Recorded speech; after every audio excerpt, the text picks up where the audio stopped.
မင်္ဂလာပါရရှင်ကိုတော်မြတ်ကြီးကကိုနှုတ်စိတ်သုံးပါးရဲ့ကောက်ခြင်းကိုနှုတ်စိတ်သုံးပါးရဲ့အပြည့်အနာစာကိုနှုတ်စိတ်သုံးပါးရဲ့အကာဆွေးကိုပယ်ပြီးကျင့်ရမယ်လို့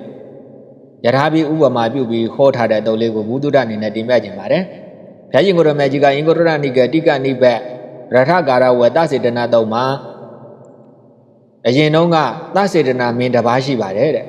အဲ့သစေတနာမင်းကစစ်ဖြစ်ဖို့6လအလိုမှာယထာပြုလုပ်တတ်တဲ့ပုဂ္ဂိုလ်ကိုခေါ်ပြီးယထာဘိန်းနှဘိန်းလှုပ်ခိုင်းပါတယ်တဲ့တဘိန်းက6ရက်နဲ့ပြီးတော့တပီးကတော့6လပြေးဖို့6ရက်အလိုမှပြီးပါတယ်တဲ့ဘိန်းနှဘိန်းကတော့ပုံစံတူတယ်ဒါပေမဲ့ထူးခြားချက်ကိုသစေတနာမင်းကမေးတဲ့အခါကျတော့ယထာပြုလုပ်တဲ့ပုဂ္ဂိုလ်က6ရက်နဲ့ပြီးတဲ့ယထာဘိန်းကိုလှိမ့်ပြပါတယ်အဲ့လိုလှိမ့်တဲ့အခါမှာယထာဘိန်းကကောက်ကောက်ကူကူသွားတယ်လိမ့်မယ်သွားပြီးနောက်ဆုံးကျတော့လဲကျသွားပါတယ်6လပြေးဖို့6ရက်အလိုထိပြုလုပ်ထားတဲ့ဘင်းကတော့လှိမ့်တဲ့အခါမှာကောက်ကောက်ကူကူမသွားဘူးဖြောင်းဖြောင်းတန်းတန်းသွားတယ်ဟောအားကုံလို့အရှိန်ကုံလို့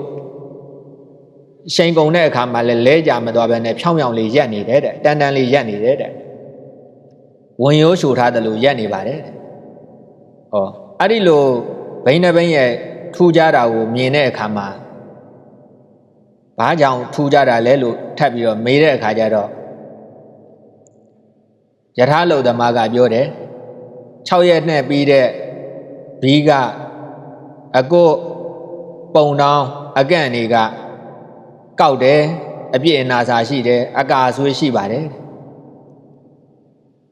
အဲ့ဒါကြောင့်ဒီဘိန်းကလိမ့်တဲ့အခါမှာဖြောင်းဖြောင်းတန်းတန်းမသွားဘူးနောက်ဆုံးကျတော့လဲကျသွားတယ်6လပြေးဖို့6ရက်အလိုမှပြီးတဲ့ဘိန်းကတော့အကုတ်တို့ပုံတောင်းတို့အကန့်တို့ကအပြည့်နာစာမရှိဘူးအကာဆွေးမရှိဘူးမကောက်ဘူးတဲ့အဲ့ဒီလိုအပြည့်ကင်းစင်တဲ့အတွက်ကြောင့်လှိမ့်တဲ့အခါမှာဖြောင်းဖြောင်းတန်းတန်းသွားတယ်နောက်ဆုံးကျတော့လဲကြမသွားဘဲနဲ့ထောင်းနေတယ်ပေါ့နော်ဝင်ရိုးဆွတ်ထားတယ်လို့ထောင်းနေတာပါတဲ့အဲ့ဒီလိုပြန်ပြီးတော့သစေတနာမင်းကိုဖြေတာပေါ့အဲ့ဒီမှာအဲ့ဒီတုန်းကယထာလုတ်သမားကမြတ်စွာဘုရားရှင်ကိုရောမြတ်ကြီးဖြစ်ခဲ့ပါတယ်တဲ့ဒီဖះလောင်းပေါ့နော်ဖះလောင်းဖြစ်စဉ်ခါကယထာလုတ်သမားဖြစ်ခဲ့တာပေါ့အဲ့ဒီအချိန်ခါတုန်းကတစ်တွေရဲ့ကောက်ချင်းတစ်တွေရဲ့အပြည့်အနာတစ်တွေရဲ့အကာဆွေးကိုကျွမ်းကျင်လိမ့်ပါတယ်လို့မျိုးတဲ့ယခုပူဇော်ထုကိုခံတော်မူထိုက်သောလုံးစုံသောတရားတို့ကိုကိုယ်တိုင်မှန်စွာသိတော်မူသောငါကိုယ်တော်မြတ်ကတဲ့ကိုဤကောက်ချင်းကာယဒုစရိုက်တို့၌၎င်းကိုဤအပြည့်အနာကာယဒုစရိုက်တို့၌၎င်းကိုဤအကာဆွေးကာယဒုစရိုက်တို့၌၎င်းကျွမ်းကျင်လိမ့်ပါတယ်တဲ့နှုတ်ရဲ့ကောက်ချင်းနှုတ်ရဲ့အပြည့်နာစာနှုတ်ရဲ့အကာဆွေးဝစီဒုစရိုက်တို့၌၎င်းစိတ်ရဲ့ကောက်ချင်းစိတ်ရဲ့အပြည့်နာစာစိတ်ရဲ့အကာဆွေးမနောဒုစရိုက်တို့၌၎င်းကျွမ်းကျင်လိမ့်ပါတယ်တဲ့ဟောဘုရားရှင်ကိုယ်တော်မြတ်ကြီးကမိန့်တယ်ယဟန်တို့ယဟန်ဖြစ်စေယဟန်မိမ့်မဖြစ်စေမိသူမဆိုကိုဤကောက်ချင်းကိုမပယ်ကိုဤအပြည့်အနာကိုမပယ်ကိုဤအကာဆွေးကိုမပယ်